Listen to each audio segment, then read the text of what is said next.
What is up, guys? Welcome in to yet another edition of the Ben Garcia Show, a special Saturday edition of the Ben Garcia Show. Where on Saturdays, listen, you hear me monologuing all week, Monday, Wednesday, and Friday at 7 a.m. live streaming the show. I would like to bring on someone else to kind of balance out my wildly outlandish takes at times, hopefully making you think. But it's football season. We're going behind enemy lines each and every week. And we've had some pretty star-studded guests on this show before. We had Ross Jackson week one. Covering the Saints. We've had guys like, we've had Nick Wright on the show briefly. We've had Jason McIntyre on for full times or for a full show before. But I got to be honest with you. I'm pretty excited for our next guest because what I like about this guy is he's got to face the 49ers, quote unquote, faithful each and every day. He's spewing his mind each and every day. It's one of the reasons why I really respect him. He says his opinion. He believes it. And it doesn't matter if John Lynch is walking by. Grant Cohn, publisher of 49ers on SI. How you doing, man? I'm doing great. It's really nice to be here, man. Thanks for having me. Yeah. It's just saw you get off on another show. I'm like, oh, it's good. Exactly what he wants to do on a Friday night, double duty. Let's start here, man. So what I'm really interested in before we dive into the 49ers perspective is it's a real heavy divide here when it comes to Kyler Murray. And I think the number one thing I like to get a temperature check on is here it's you either like Kyler, you want him to be the franchise quarterback, the organization is dysfunctional. It was Cliff Kingsbury's fault. Now it's Drew Petzing's fault. Kyler Murray is not the problem. And then there's the flip side of the coin. Kyler Murray is the problem. There's very minimal people like me who are kind of on the edge here of potentially breaking up on Kyler, but you see the potential, walked in to Santa Clara last year and beat the Niners. How do you, someone who covers the San Francisco 49ers, view Kyler Murray, especially when you guys are going up against him? I've always loved the idea of what Kyler Murray could become. And a few years ago, I felt adamant that he was going to end up being a better quarterback than Lamar Jackson. And it just hasn't happened. And maybe the Cardinals are somewhat to blame.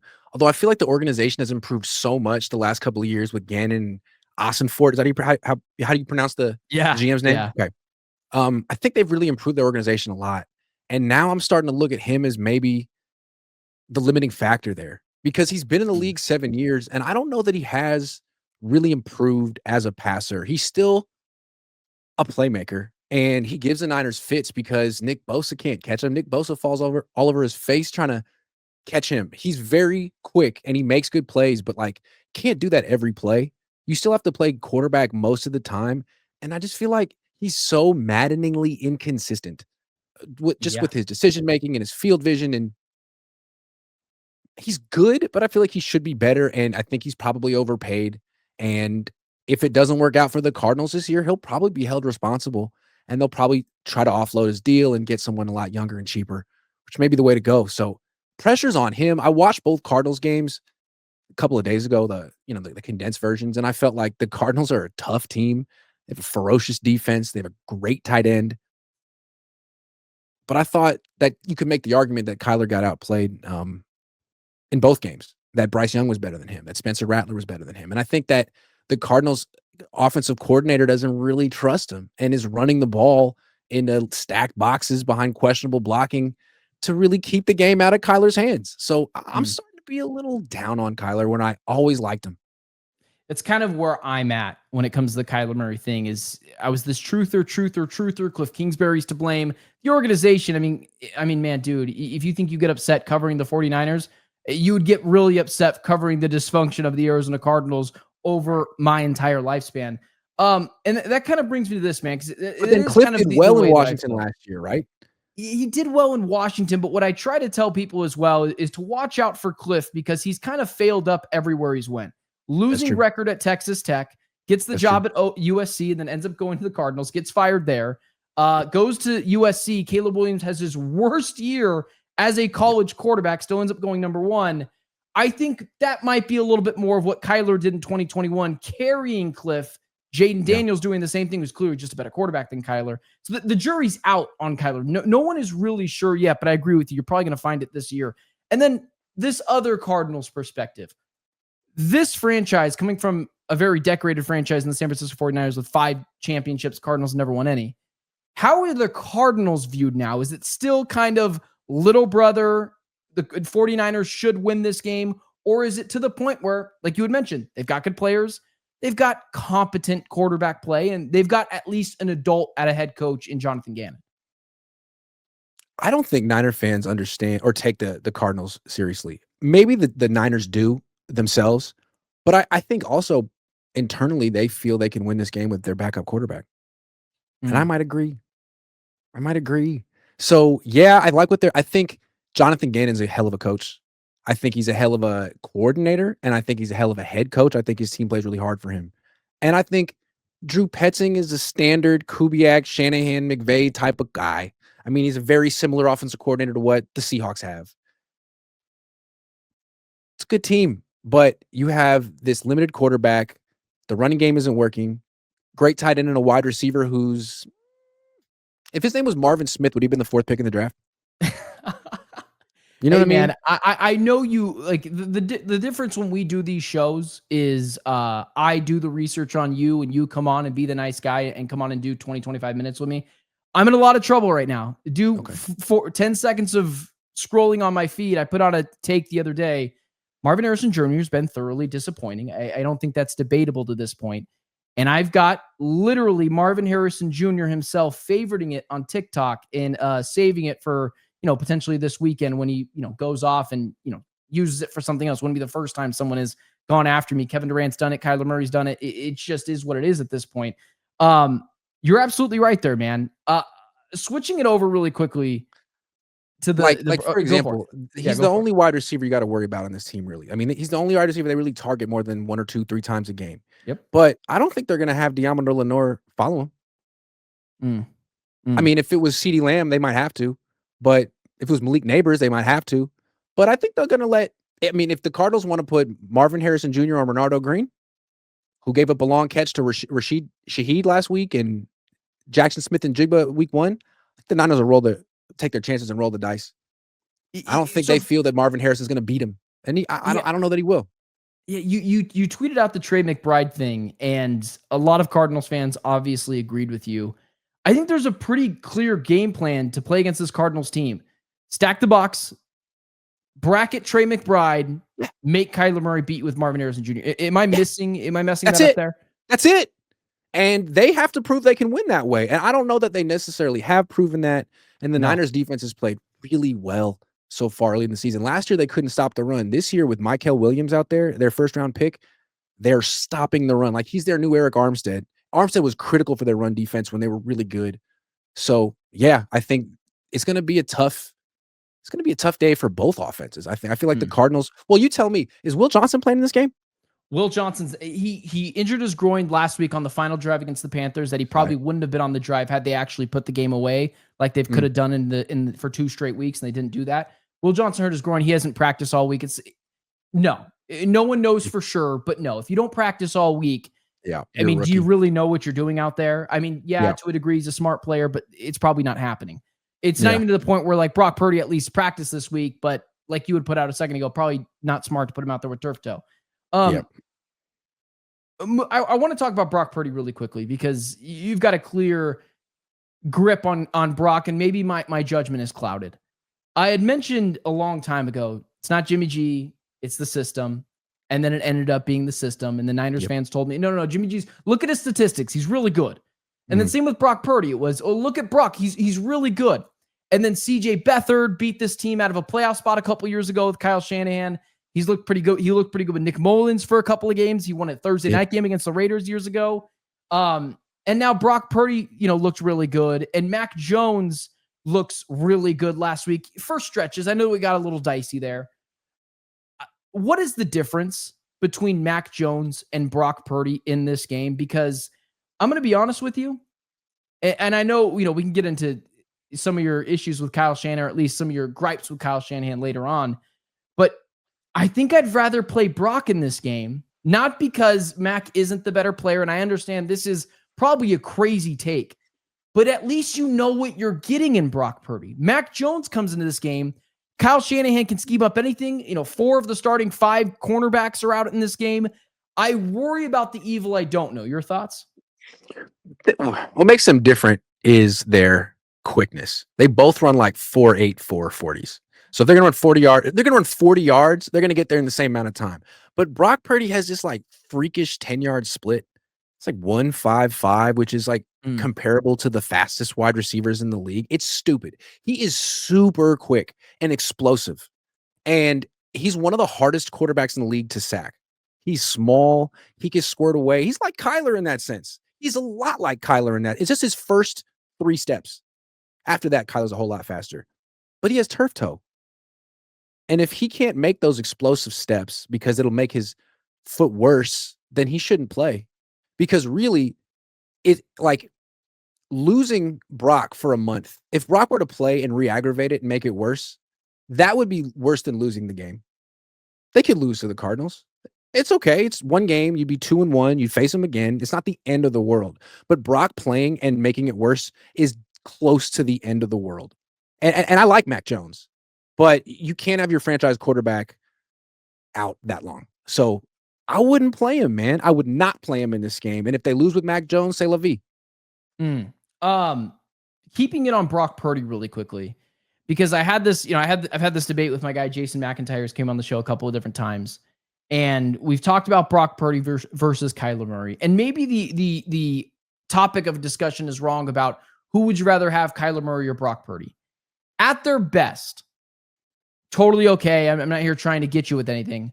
Which quarterback would you rather have and why? At their best, both looking at Super Bowl appearances with the 49ers and probably MVP of the first 10 weeks of the season in 2022. Who would you rather have? Probably Brock. That being said, Yeah. we've never seen Brock on the Arizona Cardinals. We didn't see Brock have to carry the worst team in the league and have the expectations of being a franchise savior. We never seen Kyler Murray with Kyle Shanahan. And that's like you said, like Nick Mullins looked good with Kyle Shanahan. I have my issues with Kyle Shanahan, but they're like the head coach. I have issues with Kyle, the head coach. Kyle's system? Everyone wants Kyle's system. Everyone wants Kyle's system. And like even McVay's running a version of it. So I don't know. I mean, part of me feels like they're very similar quarterbacks. And what I've seen with Kyle's quarterbacks, they have a lot of success early. Brock, Jimmy. Jimmy was incredible early on when they first traded for him. Like he started a month after they traded for him. He went undefeated. He was great. I think they get hurt. The league catches up to them. You see it happening with Tua in Miami, same system. The league sort of figures out your tendencies, and you start throwing a lot of picks, and you start getting injured. That's what happened. It's like the career arc for every quarterback minus Trey Lance. Incredible start. League catches up. Interceptions and injuries pile up. You get replaced by some guy who has an incredible start.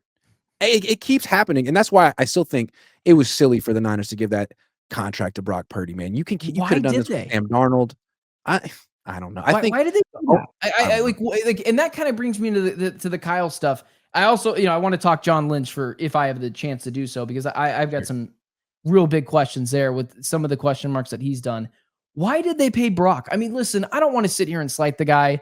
I'll clip this and I'll put it on social media, and I'll have Niners fans telling me I have no idea what I'm talking about. I've never watched football before in my life.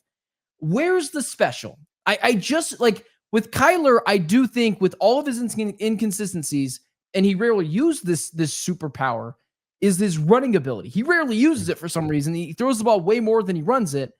But I don't know if I see the special that differentiates Brock from Jimmy, from not Nick Mullins, not CJ Beathard, but those two guys, and even Mac Jones the other day, or Sam Darnold.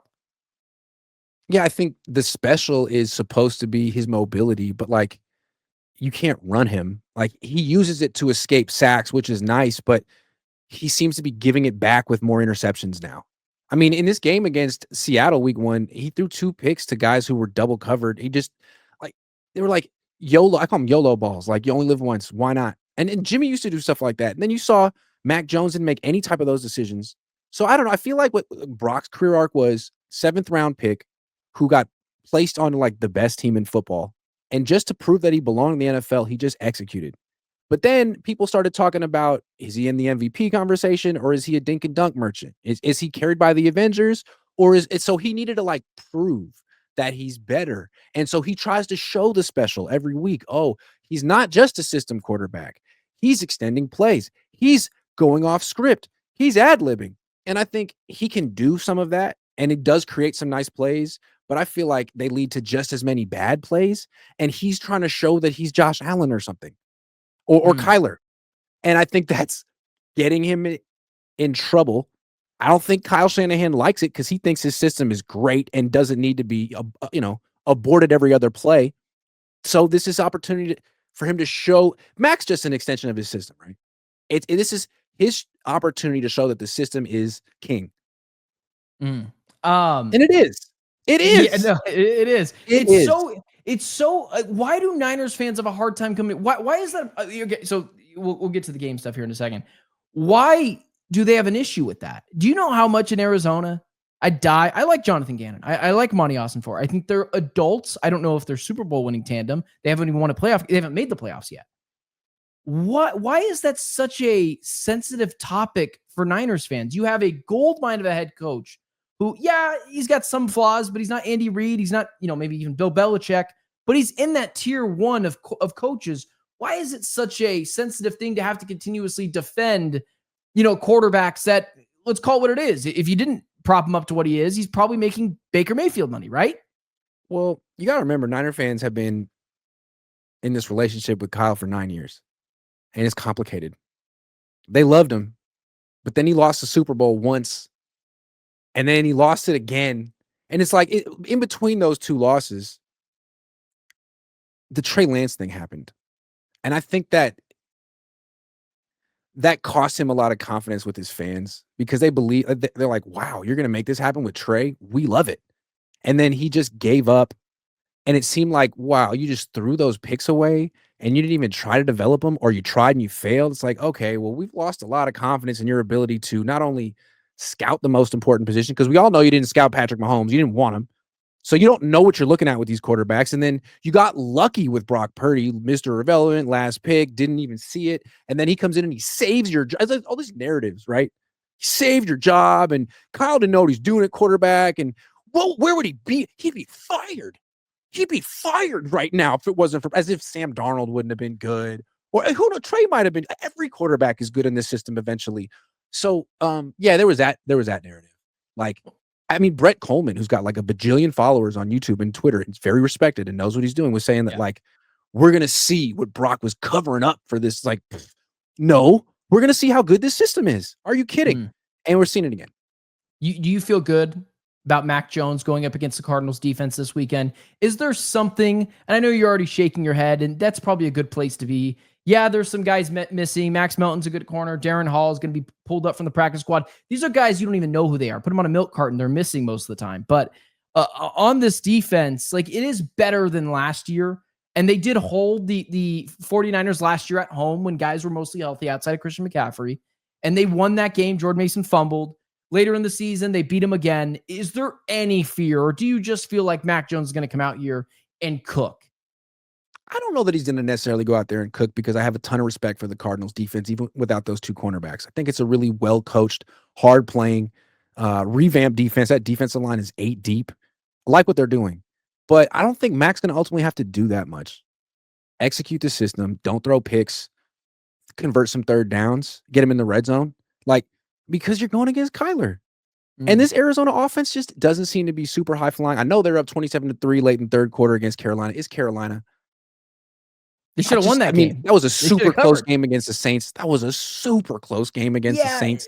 Can't you chop that up to week one on the road, early window game? I've got I do another show with Cardinal Squad Show for Locked On Podcast Network, and I've got Jameel Douglas on, former offensive lineman for the Tennessee Titans and numerous other teams. And he told me, like, you don't know what you know until you walk into the Caesars Superdome. I gave him a pass there, but I got to be honest with you, man. If the Cardinals get up, let's say 27-3 against the 49ers, game ain't over. And so if that's the case, is there something that you know that the 49ers are going to be able to do this weekend and just go after it and do it again and do it again and do it again? Well, I mean, just compare what the quarterbacks are working. Two good defenses. Two pretty good quarterbacks. Is Kyler a lot better than Mac? I don't know. But what are they working with? Like, Kyler has a great tight end. Mac doesn't. Kittle's out. Mac has two good wide receivers. He's got Ricky Pearsall, who's good, and he has Jawan Jennings, who's really good. Is he going to play? And he has Christian. I think so. I think so. Okay. I kind of get the feeling that with Jennings, they didn't give him the extension he wants, so he's like not practicing, but he's gonna play because he did that last week. He didn't practice it. He had a shoulder Gotcha. injury last week and didn't practice at all, and then played and kicked ass. And then like on Monday, they're like he has an ankle injury. It's like, oh yeah, Okay. Yeah, Okay. All right. Well, sure. I took him out of my fantasy football But lineup, maybe I'm so wrong. I know to No, stick I him right think back he's in. gonna play. No, I think you'll he'll just play get a well. D. You have You'll two just good get a wide DM from receivers. me when that doesn't happen. I'll let you know next time. Don't Christian. pay attention to the injury report with Juwan Jennings this year. Ricky, him, and then Christian, who is a better receiver. Like he's on pace for 1,000 yards receiving this year. So that's a lot. That's enough. That's enough. It was enough last week. I'm not saying he's going to score 30, but they should be able to score 24, 25. And I don't know that the Cardinals are going to do that, throwing the freaking Marvin Harrison all day. Yeah. I appreciate that there's someone else out there who, not my disdain, but at least my concerns for Marvin I Harrison don't want to Jr. give the right Cardinals now. any bulletin board material. This is just secret between me and you. But I was in the locker room this week with the Niners off the record. I don't think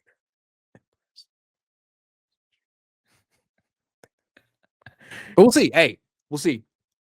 You know, there's a decent amount of people that watch this show, right? I'm just saying. Listen,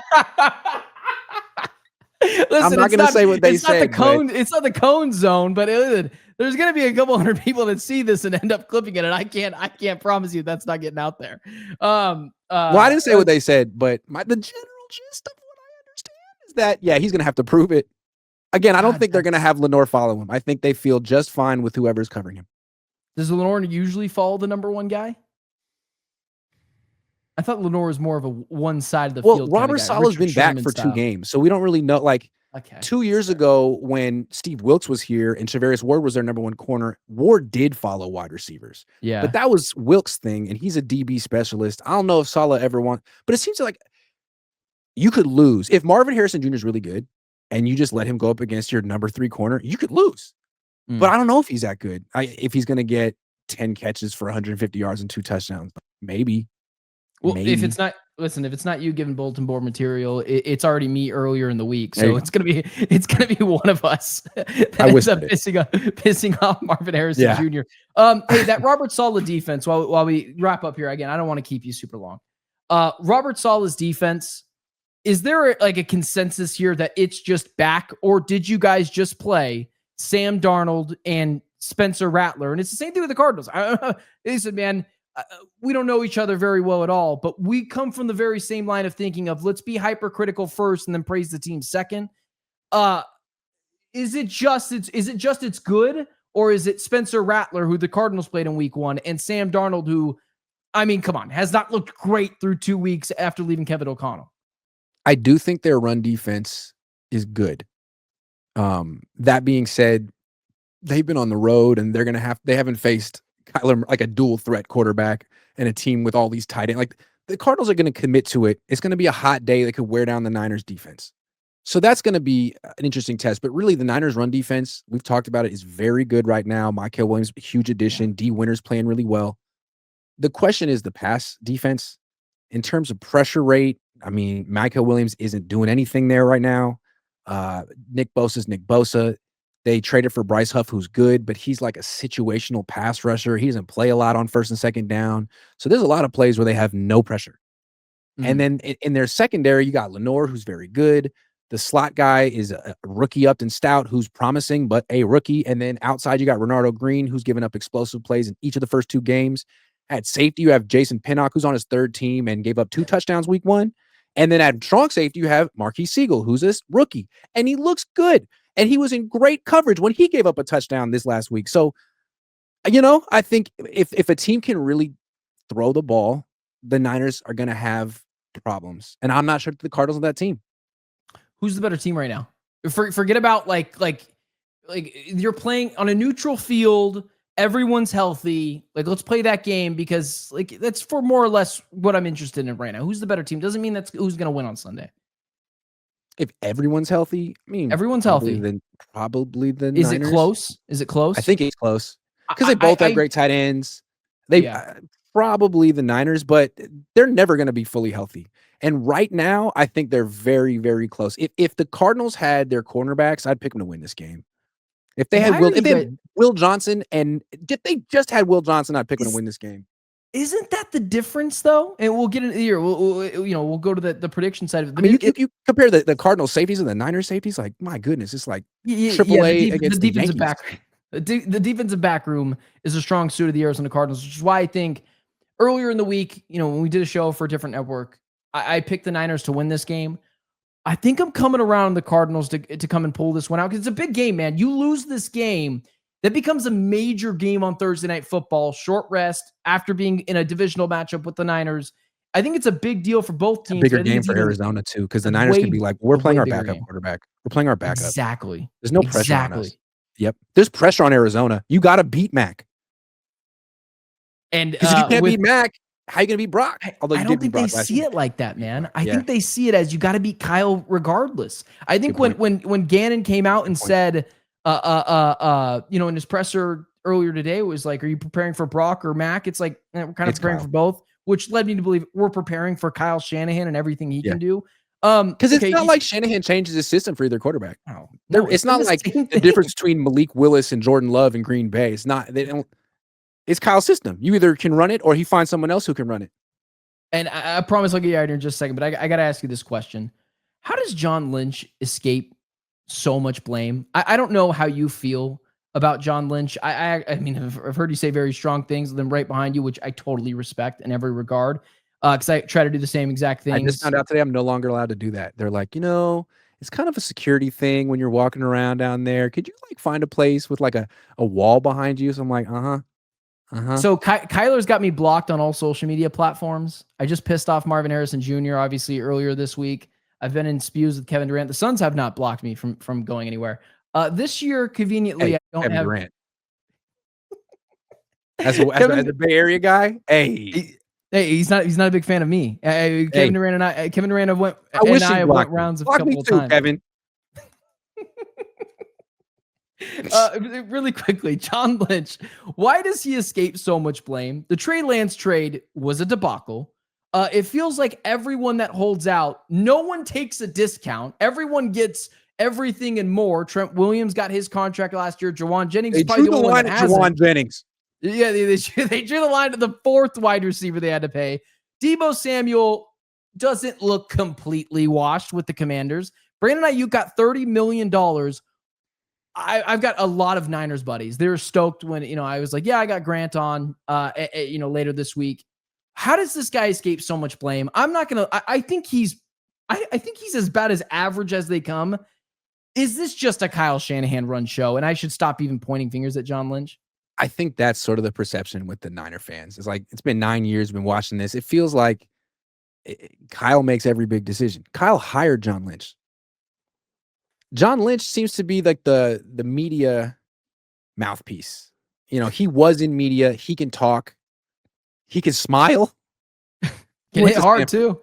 Like Kyle isn't the most, charismatic guy. Like he's very dour. He does answer questions, but he's not exactly like the face of the organization you want, although he is the organization. His dad was that way in Denver. His dad was like the emperor of the Broncos. And Kyle is the emperor of the 49ers. And that's my issue. I mean, he wears too many hats. He has too much power.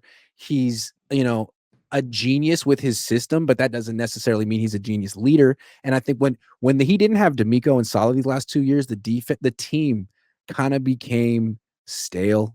And they couldn't stop the run. They weren't pursuing ball carriers. And all of a sudden, Saleh brought back an emotion to the team, a passion to the team. And they really, Saleh needed Kyle in New York. It didn't work out for Saleh as a head coach. If he had Kyle, it would have worked out. And I think they kind of need each other, or they balance each other. And they're a really good duo. Maybe we'll have you on later. Maybe we'll have you on again later in the year. You're a very busy guy. I'm not going to bother you with too much more. Last question. Why do 49ers players keep dropping like flies all the time? This is more of just a fun thing that I'm just curious about. Do they just not stretch? It is kind of funny to this extent. They don't stretch. Okay, they just walk out into the field and just start playing football? Activation, which is running around. Insane, right? Yes. Because lose players every year for no reason. In practice with soft tissue injuries. Just yesterday, the left guard. So They let Aaron Banks go. They signed Ben Barch, who's always hurt, to be the starting left guard. He got hurt week 2. They replaced him with rookie Connor Colby, who's a 7th round pick, and he pulled his groin in practice. Oh man, dude. It's just a fun question for me because every year it's a running joke with my Niners friends. Me and my buddies will mess with them. It's like we just send a message that says Kyle. We just blame Kyle for everything, even though I'm sure it's not Kyle's fault because players are getting injured. Well, I mean, you could say it's the training staff, but who hired the training staff? Why has the same trainer been there for 9 years? Okay. Why does anything ever change? Is anything going to change this year? Is this team going to be able to make the Super Bowl? Every time they make a run, they have a really good defense. And it looks like their defense is trending in the right direction. We'll see. We'll see. We'll see. I mean, look, their schedule is buns. It's really easy. They have the better quarterback most weeks, even if it's not Brock. So they have all the time in the world to figure it out. I don't think they're going to make a legit Super Bowl run this year. I don't. I think that their offense is old, is breaking down, and I don't know if it's ever going to come together. The offensive line is not good. And Mac Jones is healthy for now. Can you imagine if Mac Jones gets hurt in this? I mean, they're one injury to Mac Jones away from being completely fucked. Can I back up? It didn't matter. A guy named Adrian Martinez. He was the MVP of the UFL. Big time spring league. The same kid from Nebraska years ago. Yeah. Hell yeah. God. And he's here because he spent some time last year on the Jets practice squad. And Salah's brought every single person from the Jets he ever knew with him, man. The special teams coordinator, the long snapper. I mean, the edge rusher. It's solid team now. He's the general manager now. First 5 picks were defense. Makes you wonder. Well, it also makes you wonder because, Brock Purdy got a massive deal and you had to let go of a couple of guys and Hufanga and Greenlaw. There was also that as well when it came to Brock Purdy. I'm excited for it. I'm curious to see how the Cardinals are going to do this weekend. I obviously know that you'll be rooting for the Niners, even though it seems like Niners. No. I don't root for the 49ers. I just cover them. And if you think that I actually secretly root for the 49ers, let me assure you, I don't. And you know who knows I don't? The 49ers. Oh, I'm aware. But when the team is doing better, like, listen. Oh, that's always nice. When the team's doing better. Last year, no playoffs, that hurt my wallet. Like, you need to be in the playoffs.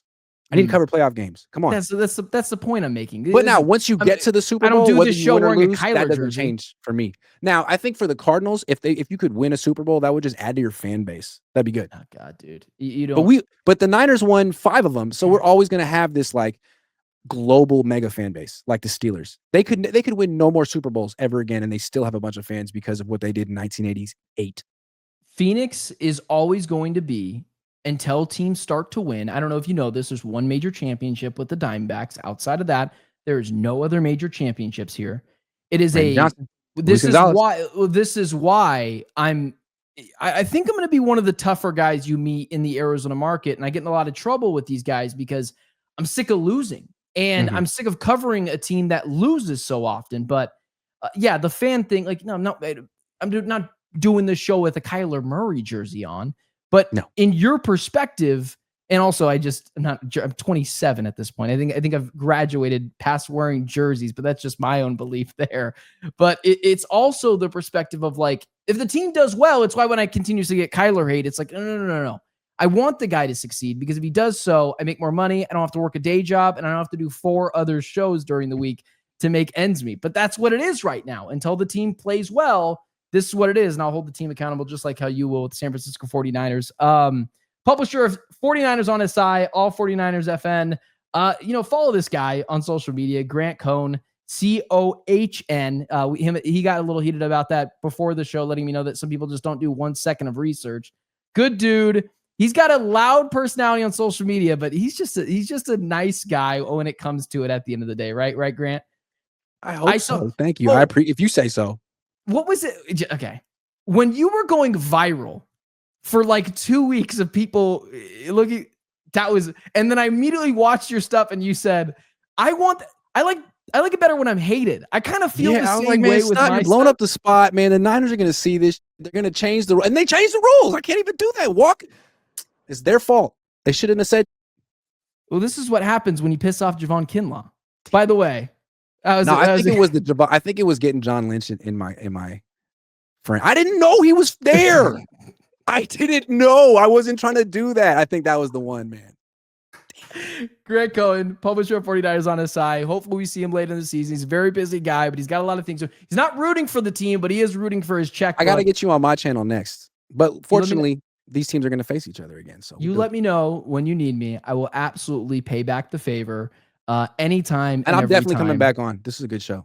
All right, good. We'll have you back on in a couple of weeks. We'll see how you feel in a couple of weeks about me, right. and then after we'll see. Because right now, I don't know. We might just be too close to where you're like, get this guy out of here. Appreciate. Well, we'll see. I don't know. No promises. Appreciate you, Grant, coming on the show. Appreciate Publisher of 49ers on SI at Grant Cohn. Follow this guy, even if you're not a Niners guy. I told him I'm going to start listening to his show more often because it's just a good listen and easy digestible, about an hour if you're doing the full thing. But my guy, Grant, appreciate you coming on, man. Have a hell of a weekend, man. You too. Thanks for having me.